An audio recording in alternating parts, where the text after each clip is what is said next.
In the quiet town of Willow Creek, a storm was brewing not just in the sky, but in the hearts and minds of its residents. The rain-soaked streets glistened under flickering streetlights, casting long, eerie shadows that seemed to whisper secrets. For Abby Peterson and her roommate Lynn, what began as an ordinary day would spiral into a night of terror, unraveling a chilling mystery tied to a dangerous escaped patient and a haunting past. Abby, a psychology student at Willow Creek University, was no stranger to the weight of history. Her father had been a patient at Parker Mental Hospital before taking his own life when she was just 9. The scars of that loss lingered, but Abby was determined to face her fears head-on. That's why she enrolled in Professor Davis's class, which included a field trip to Parker Hospital, an opportunity to confront the ghosts of her past while earning extra credit. The day of the trip was overcast, the air heavy with the promise of rain. Abby and her classmates gathered outside the hospital, a looming gray structure surrounded by barbed wire and guarded gates.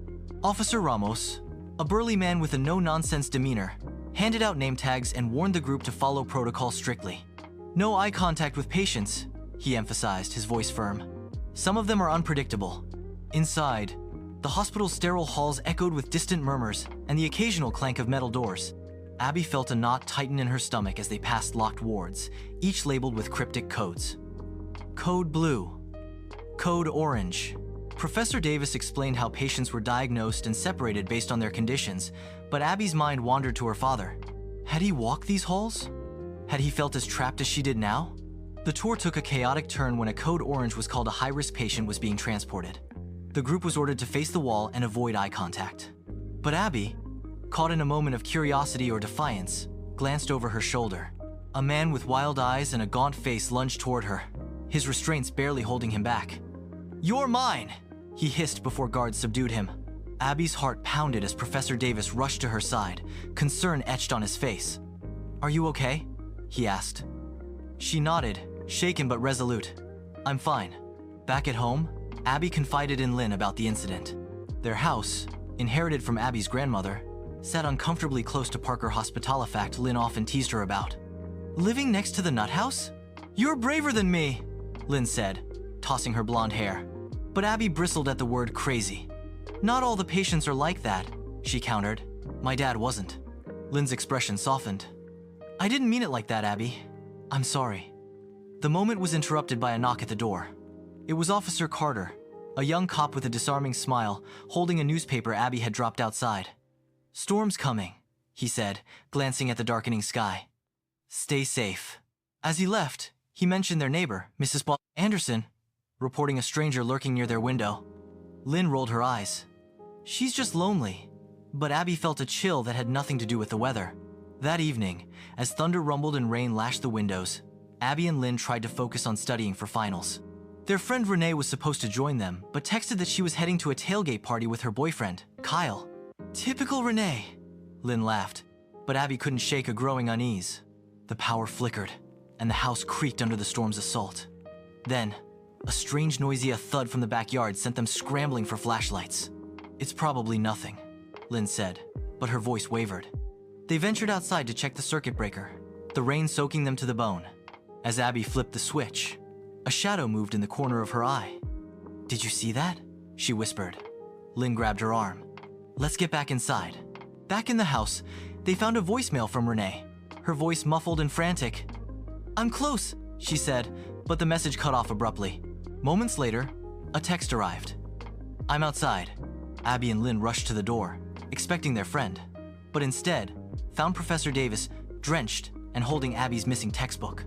"You forgot this," he said, his smile strained. "And I found this phone in your yard." He handed over Renee's phone, its screen cracked. Abby's stomach dropped.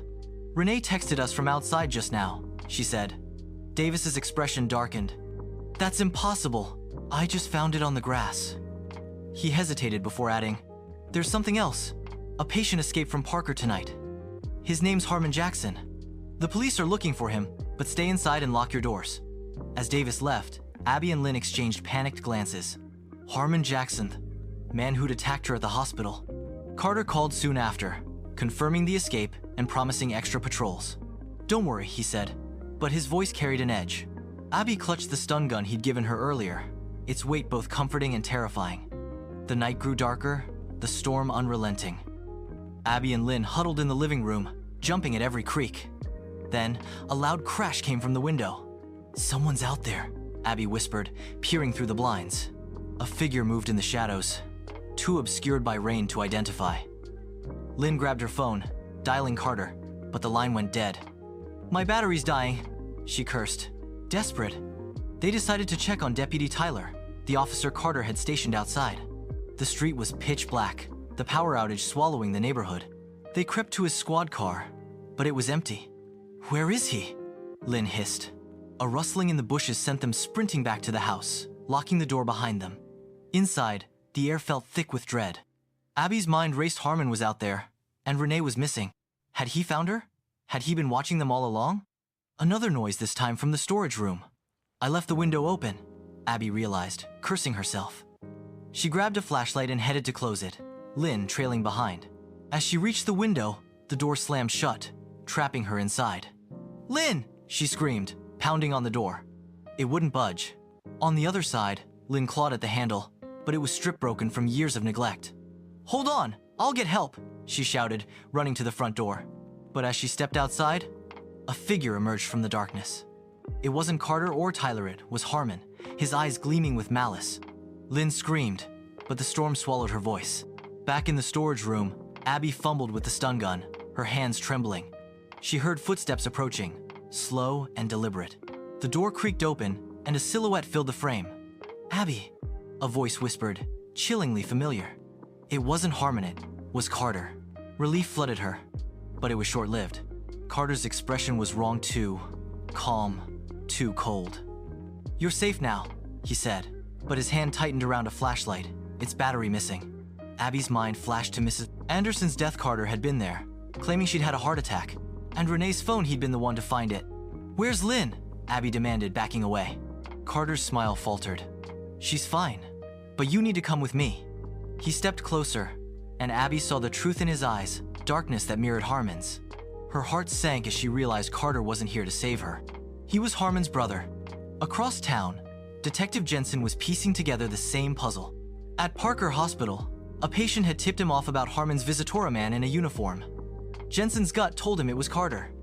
Fingerprints on a flashlight found at Mrs. Anderson's house confirmed it. Carter had been covering for Harmon, orchestrating the chaos to protect his brother's escape. Back at the house, Abby gripped the stun gun, her pulse racing. "Why are you doing this?" she asked, stalling for time. Carter's face twisted with rage. "You look like her Sarah Beth, Harmon's girlfriend. He didn't mean to kill her, but she betrayed him, just like you're betraying me by not trusting me." "I'm not her," Abby said, her voice steady despite her fear. She raised the stun gun and fired, the prongs hitting Carter's chest. He convulsed and collapsed, giving her a chance to run.